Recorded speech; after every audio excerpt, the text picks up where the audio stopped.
அனைவருக்கும் வணக்கம். நம்ம இன்னைக்கு பார்க்க இருக்கிற ராசி மிதுன ராசி. மிதுன ராசி அப்படிங்கிறது ரொம்ப அருமையான ராசி. ஏன்னா புதனுடைய ஆதிக்கத்தில் பிறந்தவங்க. காற்று ராசி என்பதனால எல்லாருக்கிட்டையும் ரொம்ப இனிமையாக பழகக்கூடியவங்க. சகோதரத்துவம், நண்பர்கள் பட்டாலும் இவங்களுக்கு அதிகமாக இருக்கும். ஒரு வேலைக்கு பல வேலை கற்று வைத்திருக்கக்கூடியவங்க. கொஞ்ச நேரம் கூட சும்மா இருக்க மாட்டாங்க. ரொம்ப சுறுசுறுப்பாக ஏதாவது ஒரு வேலையை செஞ்சுக்கிட்டே இருக்கக்கூடியவங்க. இவங்களுக்கு வருகின்ற 30 நாட்களும் எப்படி அமைந்திருக்கு, இந்த உத்தராயண காலத்தில் என்னென்ன மாற்றங்களை இவங்க சந்திக்க இருக்காங்க அப்படிங்கிறத இந்த வீடியோவில் ரொம்ப விளக்கமாக சொல்லியிருக்கோம். நிச்சயமாக இந்த வீடியோ உங்களுக்கு ரொம்பவும் பயனுள்ளதாக இருக்கும். அதனால் வீடியோவை கடைசி வரைக்கும் பாருங்கள். நீங்கள் இப்போ தான் ஃபஸ்ட் டைமாக நம்ம சேனலை பார்க்குறதா இருந்தால் நம்ம சேனலை சப்ஸ்கிரைப் பண்ணிவிட்டு கூடவே இருக்கிற பெல் ஐக்கானையும் கிளிக் பண்ணிக்கோங்க. அப்போ தான் நாங்கள் போடுற ஒவ்வொரு வீடியோவுமே உங்களுக்கு நோட்டிஃபிகேஷனாக வரும். நீங்கள் மிதுன ராசி அன்பராக இருந்தால் மறக்காமல் நம்மளுடைய சேனலுக்கு ஒரு லைக் கொடுத்துக்கோங்க. மிதுன ராசி அப்படிங்கிறது ரொம்ப அருமையான ராசி. நம்ம புதனோட ஆதிக்கத்தில் பிறந்தவங்க. உத்தராயணத்தில் 6வதாக வரக்கூடிய கடைசி மாதம்னு பார்த்திங்கன்னா இந்த ஆனி மாதம்.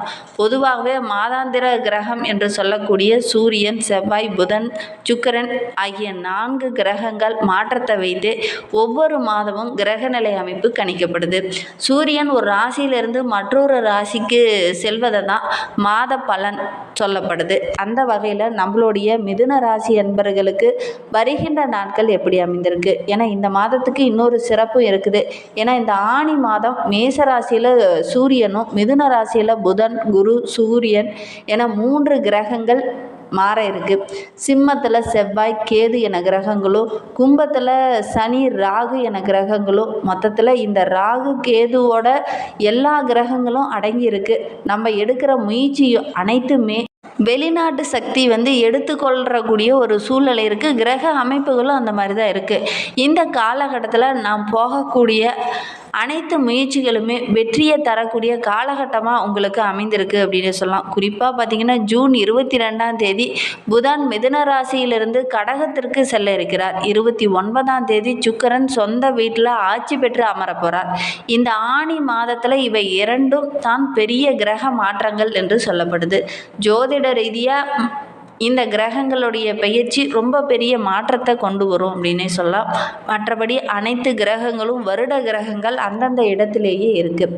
சரி, வருகின்ற நாட்களில் நம்மளுடைய மிதுன ராசி அன்பர்களுக்கு எந்த மாதிரியான பலன்கள் கிடைக்கிறதுக்கு, இந்த ஆனி மாதத்தில் என்னென்ன நற்பலன்கள் கிடைக்கிறதுக்கு, எந்தெந்த விஷயம் அதிர்ஷ்டகரமாக இருக்குது, எந்தெந்த விஷயம் உங்களுக்கு பாதகமாக இருக்குது, எதில் எச்சரிக்கையாக இருக்கணும் அப்படிங்கிறதெல்லாம் தொடர்ந்து பார்க்கலாம் வாங்க.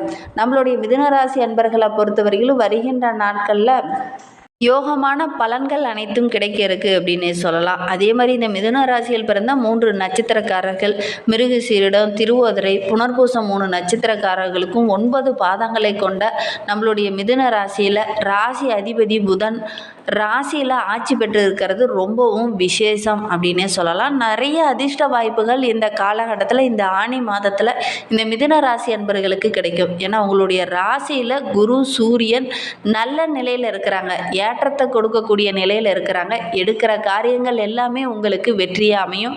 உங்களுடைய முயற்சிகள் அனைத்துமே உங்களுக்கு மிகப்பெரிய வெற்றியை தேடித்தரக்கூடிய ஒரு அற்புதமான மாதமாக இந்த ஆனி மாதம் உங்களுக்கு அமைந்திருக்கு அப்படின்னே சொல்லலாம். 6-11க்கு இடத்துல பார்த்திங்கன்னா அதிபதி என்று சொல்லக்கூடிய செவ்வாய் 2ஆம் இடத்துல நீச்சம் பெற்று இருக்கிறதுனால தொழிலில் ஒரு புதிய உத்வேகத்தோடு செயல்படுவீங்க. புதிய வேலையை திணிப்பீங்க. தொழிலை ஒரு சில இடத்துல விரிவுபடுத்துவீங்க. அதெல்லாம் இதனால் வரையிலும் சின்ன சின்ன தடைகள், இடர்பாடுகள் இருந்திருக்கும். ஆனால் ரொம்ப நாளாக நீங்கள் நினச்சிட்டு இருந்திருப்பீங்க, நம்மளுடைய தொழிலை இந்த விரிவுபடுத்தணும், இந்த விஷயத்தை நம்ம செய்யணும்னு ரொம்ப நாளாக நினச்சிட்டு இருந்திருப்பீங்க. ஆனால் அதிலெல்லாம் சின்ன சின்ன தடைகள், பிரச்சனைகளை சந்திச்சுக்கிட்டு இருந்திருப்பீங்க. இனி அந்த பிரச்சனைகள், தடைகள் எல்லாமே உங்களை விட்டு விலக போகுது. ரொம்ப அற்புதமான மாதமாக வருகின்ற மாதம் இந்த மிதுன ராசி என்பவர்களுக்கு வருகின்ற மாதம் அமைந்திருக்கு அப்படின்னே சொல்லலாம். தொழிலில் நல்ல ஒரு மாற்றத்தை நீங்கள் வருகின்ற நாட்களில் செய்வீங்க. நல்ல ஒரு லாபம் கிடைக்கக்கூடிய யோகம் இருக்குது. உங்களுடைய முயற்சிகள் எல்லாமே வருகின்ற நாட்களில் வெற்றியாகும். ஏன்னா வருட கிரகங்கள் என்று சொல்லக்கூடிய ராகு, குரு, சனி, கேது எல்லாமே நல்ல நிலையில் நம்மளுடைய மிதுன ராசி அன்பர்களுக்கு அமைந்திருக்கு. மாத கிரகங்கள் என்று சொல்லக்கூடிய சூரியன், சுக்கிரன், புதன், செவ்வாய் 4 கிரகங்களும் ரொம்ப சாதகமான பலன்களை உங்களுக்கு தர இருக்குது.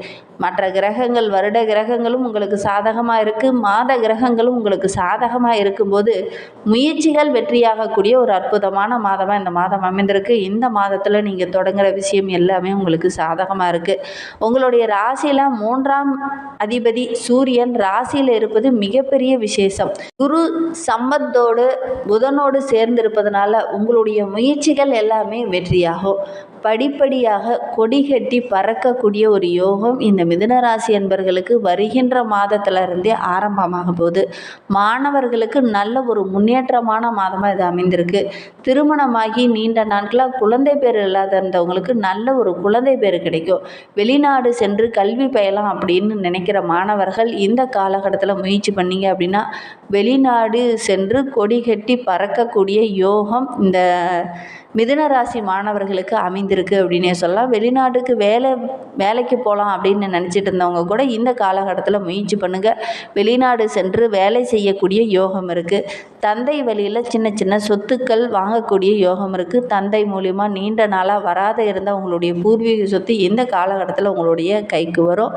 அதே நேரத்தில் உங்களுடைய தந்தையோட உடல் ஆரோக்கியத்தில் சின்ன சின்ன பின்னடைவுகள் வரக்கூடிய சூழ்நிலை இருக்குது.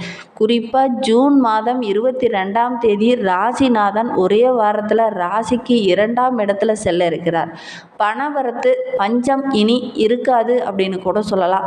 கடந்த சில ஆண்டுகளாகவே நிறைய பிரச்சனைகள், கடன் பிரச்சனைகள், சொத்து பிரச்சனைகள், இந்த மாதிரி நிறைய பிரச்சனைகள், நிறைய இன்னல்களை நீங்கள் சந்திச்சிருப்பீங்க.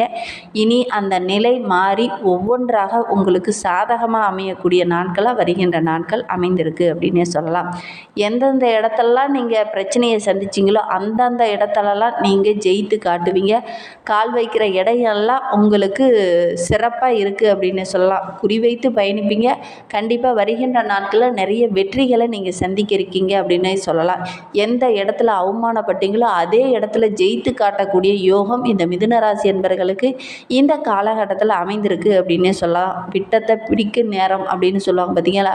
நீங்கள் விட்டுட்டு வந்ததை, அந்த அவமானப்பட்டுட்டு வந்ததெல்லாம் சரி செஞ்சு ஒரு ஜெயிச்சு காட்டக்கூடிய ஒரு யோகமான மாதமாக இந்த ஆணி மாதம் உங்களுக்கு அமைந்திருக்கு அப்படின்னே சொல்லலாம். பொருளாதார நிலையும் படிப்படியாக உயரும். அதே மாதிரி உங்களுடைய ராசியிலேயே சூரியன் இருக்கிறதுனால முயற்சிகள் எல்லாமே வெற்றியாகும். 11ஆம் இடத்துல சுக்கிரன் இருப்பது நல்ல பலனை கொடுக்கும். 2வது திருமணத்திற்காக காத்துட்றவங்க முயற்சி பண்ணுங்க. நல்ல ஒரு அனுகூலமான பலன் இந்த காலகட்டத்தில் கிடைக்கும். திருமண வயதில் இருக்கிறவங்க வரன் தேடிங்க அப்படின்னா நல்ல ஒரு வரன் அமையக்கூடிய யோகம் இருக்குது. நீங்கள் முயற்சி செய்கிற ஒவ்வொரு விஷயமே உங்களுக்கு சாதகமாக இருக்கும். மூத்த சகோதரர்கள் சகோதரிகள் மூலமாக நல்ல ஒரு பலன் கிடைக்கக்கூடிய யோகமான காலகட்டமாக இந்த ஆணி மாதம் இந்த மிதுனராசி என்பவர்களுக்கு அமைந்திருக்கு அப்படின்னே சொல்லலாம். சுக்கிரன் உங்களுடைய ராசிக்கு 12ஆம் இடத்துல போவதனால கணவன் மனைவிக்கிடையே நல்ல ஒரு ஒற்றுமை, அந்யோன்யம் பெருகக்கூடிய நாட்களாக வருகின்ற நாட்கள் அமைந்திருக்கு. வீட்லேயுமே ஏதாவது ஒரு சுப செலவுகள் இந்த காலகட்டத்தில் செய்யக்கூடிய வாய்ப்பு இருக்குது. வெளிநாடு வெளி மாநிலம் செல்லக்கூடிய பாக்கியமும் இந்த மிதுனராசி என்பவர்களுக்கு அமைந்திருக்கு. வெளிநாட்டில் இருக்கிறவங்க சொந்த ஊர் சொந்த நாட்டுக்கு போகலாம் அப்படின்னு முயற்சி பண்ணுறவங்க முயற்சி பண்ணுங்கள். கண்டிப்பாக சொந்த நாடு போகக்கூடிய யோகம் இருக்குது. புதிய வேலை தேடிட்டு இருக்கவங்களுக்கு நல்ல ஒரு வேலை கிடைக்கும். முயற்சி பண்ணுங்கள். நல்ல ஒரு சம்பளத்தில் நல்ல ஒரு வேலை கிடைக்கும். வேலை மூலிமா வெளிநாடு செல்லக்கூடிய யோகமும் இந்த மிதுனராசி என்பவர்களுக்கு வருகின்ற நாட்களில் அமையும். ஐடி வேலை பார்க்குறவங்களுக்கெல்லாம் கலைத்துறையை சார்ந்த அன்பர்களுக்கு, ஆடிட்டிங் துறையில் இருக்கிறவங்களுக்கு, அக்கௌண்டன்ட் வேலை பார்க்குறவங்களுக்குலாம் ரொம்ப யோகமான மாதமாக இது அமைந்திருக்கு அப்படின்னு சொல்லலாம். கவிஞர்கள், கட்டுரையாளர்களுக்கெல்லாம் நல்ல ஒரு அற்புதமான பலன்கள் இந்த காலகட்டத்தில் கிடைக்கும். இந்த மிதுன ராசி என்பர்கள் வருகின்ற ஜூலை 11, 12, 13ஆம் தேதியெல்லாம் கொஞ்சம் கவனமாக இருக்கணும். ஏன்னா அன்றைய தினம் பார்த்திங்கன்னா உங்களுக்கு சந்திராஷ்டமம் இருக்குது. புதிய முயற்சி எதுவும் வேண்டாம். கொஞ்சம் கவனமாக இருக்கிறது ரொம்ப நல்லது. இன்னுமே உங்களுடைய வாழ்க்கை ரொம்ப சிறப்பாகவும் ரொம்ப மகிழ்ச்சிகரமாகவும் இருக்கணும் அப்படின்னா அருகில் உள்ள விநாயகர் கோவிலுக்கு ஒரு 10 குடம் தண்ணீர் எடுத்துகிட்டு போய் அபிஷேகம் செஞ்சுட்டு வாங்க. நல்ல மாற்றம் வரும். விநாயகருக்கு தண்ணீர் அபிஷேகம் செய்யும்போது அருகம்புல் வைத்து அதுக்கப்புறம் தண்ணீர் அபிஷேகம் செய்கிறது ரொம்ப நல்லது. இந்த மாதிரி பயனுள்ள தகவலை நீங்கள் தொடர்ந்து கேட்கணும் அப்படின்னு நினச்சிங்கன்னா நம்ம சேனலை சப்ஸ்கிரைப் பண்ணிவிட்டு கூடவே இருக்கிற பெல் ஐக்கானையும் கிளிக் பண்ணிக்கோங்க. அப்போ தான் நாங்கள் போடுற ஒவ்வொரு வீடியோவுமே உங்களுக்கு நோட்டிஃபிகேஷனாக வரும். நீங்கள் மிதுன ராசி அன்பராக இருந்தால் மறக்காமல் நம்மளுடைய சேனலுக்கு ஒரு லைக் கொடுத்துட்டு உங்களுடைய உறவுகள் வகையில், நண்பர்கள் வகையில் யாராவது மிதுன ராசி அன்பர்கள் குழந்தைகள் இருக்காங்க அப்படின்னா மறக்காமல் இந்த வீடியோவை அவங்களுக்கும் ஷேர் பண்ணிவிடுங்க. மிதுன ராசியில் நீங்கள் எந்த நட்சத்திரத்தில் பிறந்தீங்க, உங்களுடைய இஷ்ட தெய்வ பெயர் என்ன, உங்களுடைய குலதெய்வ பெயர் என்ன அப்படிங்கிறத மறக்காமல் எங்களுடைய கமெண்ட் பாக்ஸில் தெரிவிங்க. ஜோதிட ரீதியாக ஏதாவது சந்தேகம் இருக்குது, ஜோதிடர்கிட்ட ஏதாவது ஆலோசனை வேணும், உங்களுடைய சுய ஜாதகத்தை பார்க்கணும் அப்படின்னா டிஸ்கிரிப்ஷனில் ஜோதிடரோட வாட்ஸ்அப் நம்பர் கொடுக்கப்பட்டிருக்கு. அந்த நம்பருக்கு கால் பண்ணி முன்பதிவு செய்துக்கோங்க. உங்களுடைய சந்தேகங்களுக்கு நல்ல ஒரு தீர்வு கிடைக்கும். தேங்க்யூ.